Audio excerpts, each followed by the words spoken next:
This is Motorola Edge 30 Ultra smartphone, and today we would like to show how you can enable, use and manage the keyboard clipboard on this device.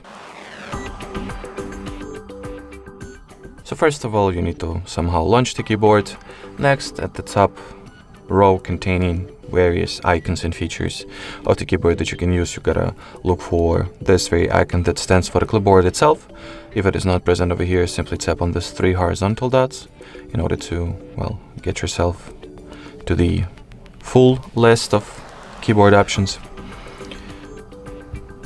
Upon opening the clipboard, simply turn this toggle on and it will be activated. If you would like to remove any of the elements you have at your clipboard, tap on this pencil, select what elements you would like to get rid of, and then tap on a trash bin.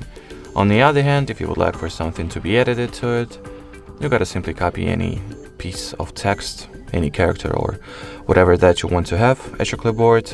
I'll just copy this nonsense, and once I get back to the clipboard, I'll be able to see that it has been successfully added as the most recent clipboard element. In here, tap on the element that you would like to use, and it will be successfully pasted into, well, any type-in space that you have launched the keyboard from. Alrighty, so that would be pretty much it for this video.